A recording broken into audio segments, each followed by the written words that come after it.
Hey Waffle Gang, I do hope you're well. My name is Mark and today we're checking out some more relationship stories, and if you do love a Reddit story, why not consider hitting that like, subscribe, maybe that notification bell too.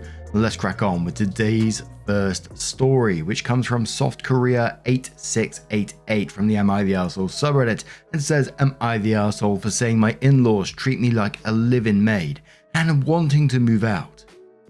I, female 26, and husband, male 27, live with his parents. His father had some health issues and needed some care, and we agreed to move in and help out. Father-in-law is generally doing better now, but there's still a few things he can't do that my husband does now instead. We've discussed moving out. I want to, but my in-laws are very resistant to the idea, stating that there's plenty of room here and they don't know what they'd do without us, etc. While we don't pay his parents to live here, their decision, we pay for groceries for everyone and several household bills, electricity, internet, TV packages, etc. The house is mortgage free. I also do all the household cleaning and cooking. I arrange and take all their pets to their veterinary appointments too. I do work from home, so this is easier for me, and as I'm able to be flexible. We also pay half of any house modifications and upgrades, as it'd be your house one day. Recently, I've begun to feel resentful of the fact that once they are all done with work, they can come home and relax, whereas I finish work and have to cook and clean and have no help. On the weekends, I spend half of the day cleaning the house while they do what they want. This all came to a head last week. I was really unwell. I felt the worst I've ever felt and wanted nothing more than to sleep. However, once it got around to dinner time, I was awoken by my mother-in-law to ask when I was getting up to make dinner. I didn't want to cause an argument, so I just got up and made dinner for them. But as I was in the kitchen struggling not to pass out, the three of them sat watching a movie, waiting for me to bring in their food. I didn't say anything at first. I waited until my husband and I were alone to bring up my concerns with the lack of help. My husband apologized and offered to help more, which I accepted. But the next day was an exact repeat. I had to drag myself out of bed to cook, and once I brought in their food, my mother-in-law says, "Oh, you look truly awful. Or you. Oh, by the way, later, would you mind giving everywhere an extra clean? I don't want to get whatever you have." At which point I accused them of treating me like a live-in maid and not caring about me outside of the services I provide for them. I pointed out that I wouldn't be in the communal areas if I hadn't been dragged out to cook, and they could have handled one meal themselves. My husband sat there in silence. He thinks I should have brought it up more carefully, at a time when I wasn't so emotional. I agree that I probably should have, but I was sick and stressed. I want to move out, but husband and in-laws are still against it. Nothing has changed of what they expect from me. I got no apology, just silent treatment from mother-in-law for a couple of days. So, am I the arsehole? Opie adds some extra information and says thank you for all the comments. This is my first post, so I'm not sure if this is the best way to address some of the questions, but here we go. It didn't start off with me doing everything. Before we moved in with my in-laws, my husband and I split everything equally, and that worked great. Once we moved here, I picked up a bunch of the household chores because I work from home and I'm here. It just made sense. Slowly over time, there's just been things added here and there, and that has snowballed into the current situation. I have stood up for myself a few times, but it's an incredibly difficult situation. I'm very aware this is not my house. They are not my parents, and the things I would say to my own parents are not the same I feel I could say to his. I moved across the country before we got married. None of my friends are here. Most of my closest friends are my husband's friends' wives, etc. I didn't have any family nearby. I've always felt as though if I pushed too hard, it would be everyone against me, and I didn't realize before now how toxic of an environment that is. The inheritance of the house isn't something I want or need. This was never supposed to be a long-term thing, and I guess I've just felt pressured to contribute to certain things involving the house because we do live here, and my husband will get the house one day. He's an only child. Overall, it's all been very eye-opening to realize maybe I'm not being as silly as I'm often made to think. All the little things spiral into one big mess, and my husband should be sticking up for me, not contributing to the problem. I've tried talking to him about things several times, and he'll be helpful for a couple of days before resorting back to Mummy's Little Prince. I know I've been needing to get out for a while. I think this is just the push I needed to make such a massive life decision. Thanks, Reddit. And someone asks OP, they said, what exactly is it that your husband does that your father-in-law can't do? OP says, at this point, I'd say he's recovered enough that he should be able to do most things. But it's mostly walking his dogs, anything involving any sort of lifting, nothing that couldn't be done by outside sources if we were to leave. Now, you've already acknowledged in your post that you've got a husband problem. You know, he's not backing you up. He sat there in silence when these people got you up while you was ill to make them dinner. He sat there while she said, oh, can you give the place an extra clean because she doesn't want your germs all over the place. I'll be out of that place ASAP. And you're clearly being taken major advantage of here. That none of this is right anyway, but the fact that they're not even thankful in the slightest bit about any of this, the amount you're doing, you're paying as well, paying for all the groceries, electric, internet, TV packages, all this sort of stuff. And they're not even thankful for it. Not that that would make it okay, but this is definitely a situation, say, look, I'm definitely getting out of here because, you know, this isn't the way that I would want to be living. And the fact that you've got no support around you as well, and you're worried to talk to other people about it because you think that they might gang up on you, is a real concern in itself. But in the comments, Cake Eating Rabbit says, not the arsehole, but take a good look at your husband. He knew you were sick. You work too, and he just let you suffer. Even with you telling him, he thought you would just keep serving him. Even if you weren't sick, this arrangement is highly unfair to you. Your husband saves money and doesn't need to lift a finger, and your in-laws save money and don't have to lift a finger. Children living with their parents have chores. These adults are so lazy. I'm angry right now. You deserve so much better. Lizbeth says, not the arsehole, also get out now, with or without your husband. Nothing will change because everyone except you is fine with the situation. No, your husband doesn't care because if he did, he would have done something about it. Pack your bags and leave. Roxy Walker says, so you got married and instead of starting a family of your own, you get to take care of your husband's parents.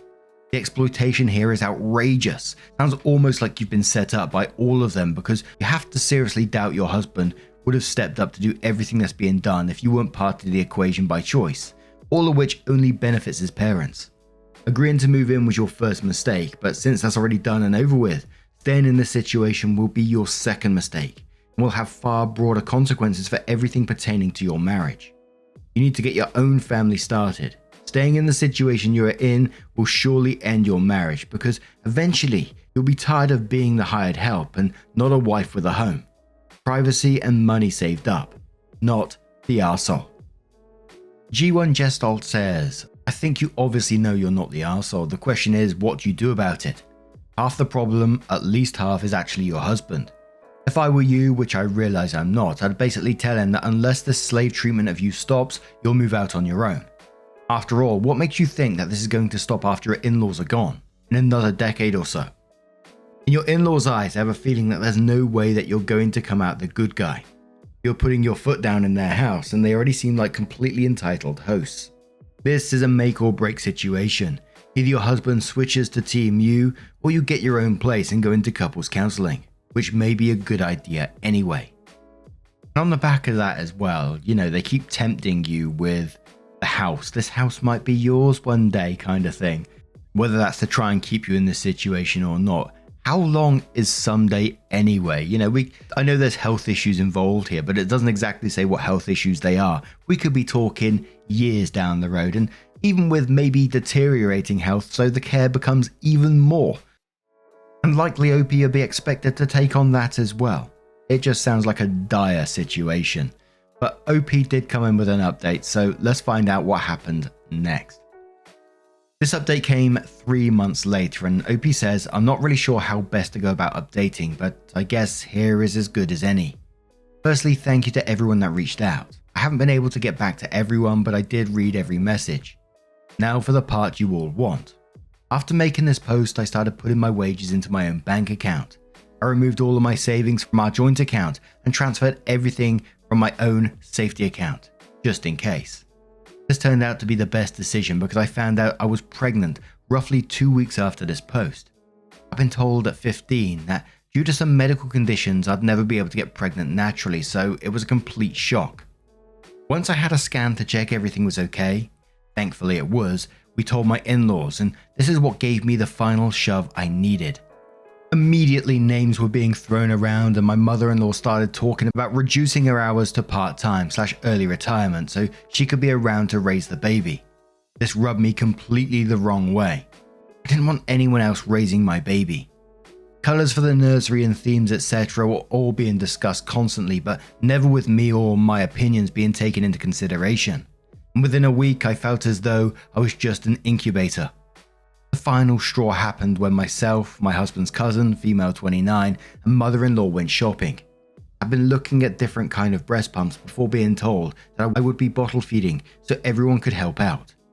I didn't want to cause a scene in the middle of the shop, so I moved on to outfits. Everything I picked up or looked at was either the wrong colour or style or something. I picked out one outfit, which would be my first baby purchase. Mother-in-law snatched it out of my hands before I could pay, telling me that it was the wrong sort of outfit.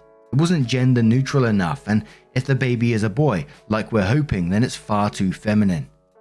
I didn't need to be told what I could and couldn't dress my own child in, nor did I appreciate the suggestion that they would all prefer a boy, let alone being told how I'd be feeding my child.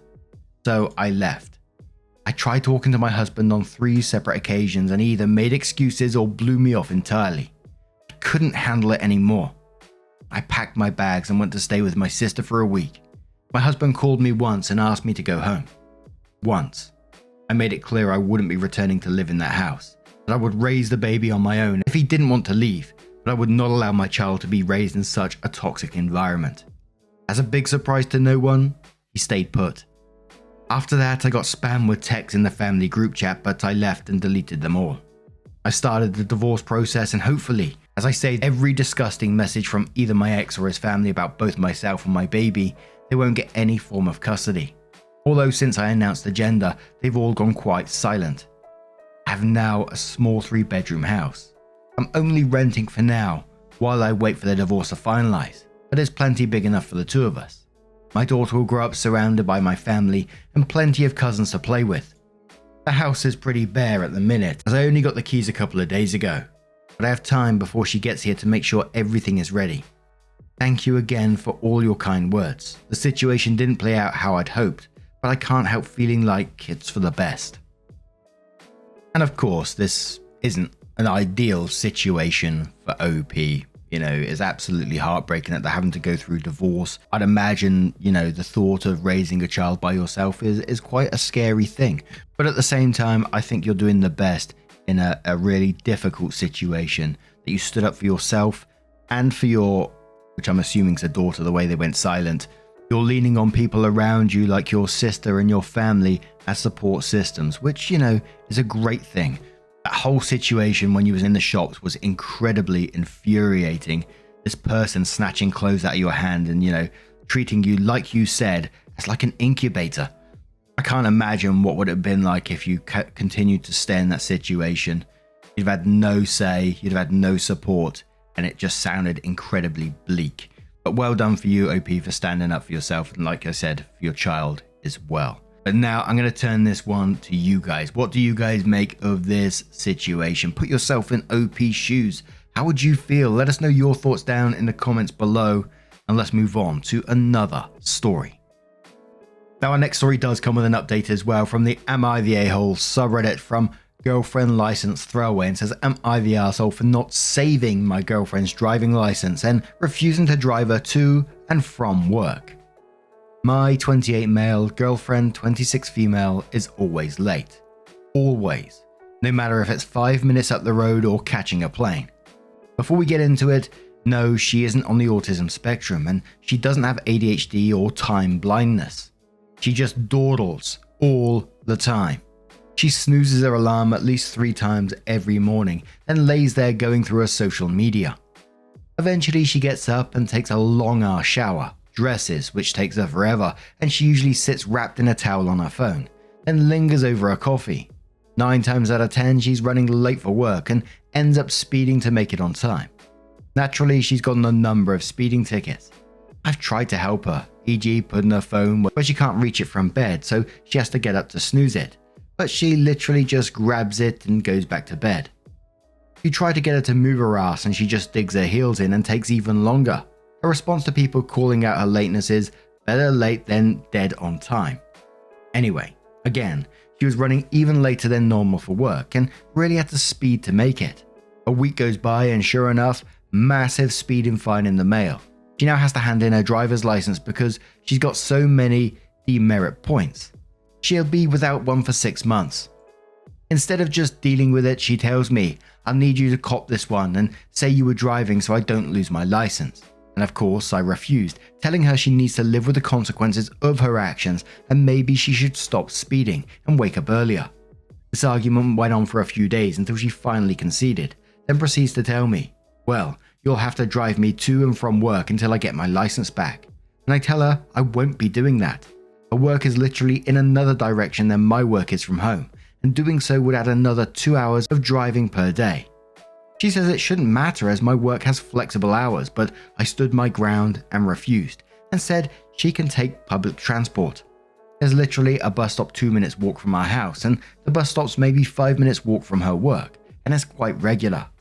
She says she hates public transport and refuses to ride it, so I said then it's Uber for her, or organise a carpool, but bottom line is not my responsibility. She called me an arsehole and has given me the silent treatment. Said a decent boyfriend would go to those lengths for her, and that it's only 6 months. So, am I an arsehole for not saving her license and refusing to drive her to and from work for 6 months? Edit, we live in Brisbane, Australia, for those wondering. Wow, she sounds extremely annoying, but this is just simply consequences of your own actions. And, she's also putting other people in danger on the road at the same time by her being late and then asks you to, take legal consequences for it as well. Absolutely not the arsehole, take public transport. Doesn't even sound sorry about any of this either. And also tried manipulating you with a decent boyfriend would go to those lengths for her. But your laundry basket says not the arsehole, but why are you even with this girl? Not only is she refusing to improve herself, but she has also attempted to drag you onto a mess that has legal consequences. She's even blaming you for refusing to take responsibility of her own problem that she seems actively avoiding to work on. Plastic says not the arsehole. She doesn't give a shit about other people's time. She doesn't give a shit about the safety of others on the road. She doesn't give a shit about your driving record if you cop the points. I could go on. She clearly doesn't care about anyone but herself, so why are you with her? Gadget Girl says not the arsehole. Good for you for standing your ground. She made the wrong choices and refused to change her problematic behavior despite many warnings because she just didn't want to make the effort or do things differently. Her choice to speed repeatedly as a solution is 100% on her. Losing your license is supposed to be a punishment for her, not you. Hold firm and continue to push back against the guilt and manipulation. She sounds a bit entitled, and I have a feeling you are in for a fair amount of drama and whining while she adjusts. Matt says not the arsehole. You are doing what any significant other who cares deeply would do, and taking a pretty hard road to do it. You are trying to address the root cause of the issue. Sounds like you are taking steps to avoid enabling her, which would probably make things worse, and hoping that this wake-up call will have an effect. She is worried about the current consequences and probably getting increasingly frustrated with the extra obstacles being added. You are worried about future potential consequences for her that could be far, far worse. Maybe relieved it's only this. Same situation with two very different perspectives. I can empathize with a lot of what you described as her behavior. Take a look at Consolations in Philosophy by Alain de Botton. The chapter on Seneca, frustration, and expectations helped a lot, and the book as a whole was an all-around good read. Maybe it will help here too. Good luck. The OP does give us a couple of little updates the next day and says, "Wow, I wasn't expecting such a response, and definitely not everyone being on my side. She told me all her friends think I'm the arsehole, which is a big part of why I came here in the first place. After seeing the responses here, I messaged a few of them, and the ones she actually did contact said not the arsehole. As for why I'm still with her, I'm starting to question that myself. I've not been really happy with her the last few months, and this is starting to make me question the entire relationship." The day after that, OP says, "So today I asked her she look at the train and bus timetables, and she hit me with, paraphrasing, 'Oh my god, you seriously aren't going to help me? You really expect me to catch public transport, blah blah blah.' Reflecting on this and past behavior and her attitude towards the whole thing, I'm going to break up with her. Thank you everyone for your help." And I gotta say, I couldn't see it going any other way in the end on this story. There was a chance of them reconciling, but her whole attitude towards the whole thing that Opie explained, you know, just put me on edge the whole time. I just couldn't look past that. And part of me was thinking, how is she like earning any money with the amount of tickets she's getting? I mean, you get fined and all sorts in the UK. I'm sure that's elsewhere as well, in Australia. And I was wondering how it's sort of like affecting them financially as a couple, but I'm not sure if they was at that point in their relationship. I mean, they was only there together for 6 months, I think it said. So, but wow, what do you guys make of this situation? Let me know your thoughts down in the comments below. Now, just a huge thank you from the bottom of my heart for getting involved in today's stories. Your love, your support, your time always means the absolute world to me. So thank you so much for being involved. Truly, it's absolutely amazing. And hopefully I will see you in the next one. Take care and much love.